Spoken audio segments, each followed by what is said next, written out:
Les données de santé. Ce sont des denrées très recherchées parce qu'elles sont essentielles pour la recherche et l'innovation de nouveaux traitements. Malheureusement, cette recherche est souvent entravée en raison des barrières qui empêchent les chercheurs d'accéder aux données. On peut croire que ces barrières sont à cause des patients qui hésitent à partager leurs données. Mais ce n'est pas le cas. En fait, la plupart des patients aimeraient partager leurs données. Ce qui les en empêche, c'est qu'ils n'ont pas directement accès à la plupart de leurs données de santé. Et j'imagine que la plupart d'entre vous ont déjà fait face à cette même barrière. Il est clair que notre système actuel ne répond pas aux besoins des patients ni des chercheurs. J'aimerais donc vous proposer une solution qui permettra d'améliorer non seulement l'efficience du système, mais aussi l'expérience du patient. Ça semble trop auprès de vrai, mais le principe est simple. On donne aux patients le contrôle de leurs propres données. Et ceci se passera en 2 étapes. Nous leur donnons d'abord accès à leurs données et par la suite, nous faciliterons le partage de celles-ci avec des chercheurs.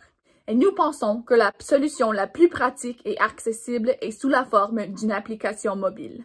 Et cette application s'appelle Opal, le portail patient utilisé par plus de 2000 patients en oncologie au Centre universitaire de santé McGill.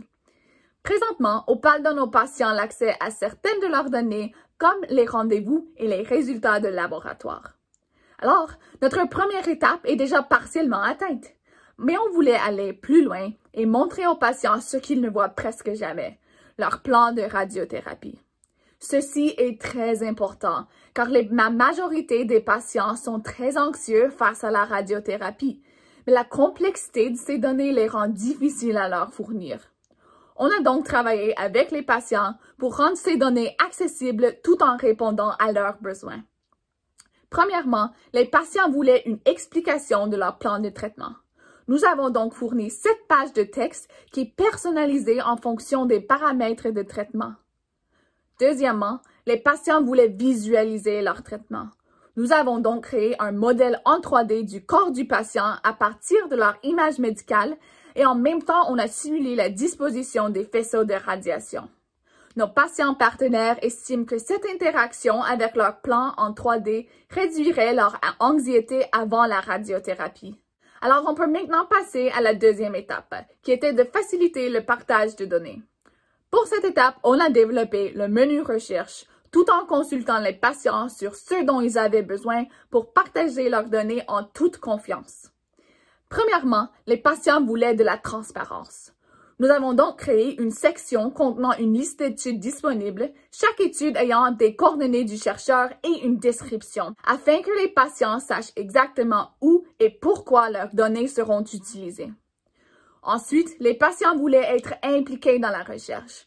Alors, on a ajouté des sections où ils peuvent recevoir des mises à jour et des résultats à propos de ces études et aussi répondre à des questionnaires provenant des chercheurs.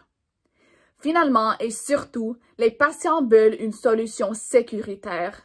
On a donc développé un module de consentement électronique où les patients peuvent consulter et signer des formulaires de consentement en utilisant leur mot de passe. Comme ça, les patients sont assurés que leurs données ne seront jamais utilisées sans leur permission. En terminant, je vous invite à réimaginer notre système de santé avec le patient au centre.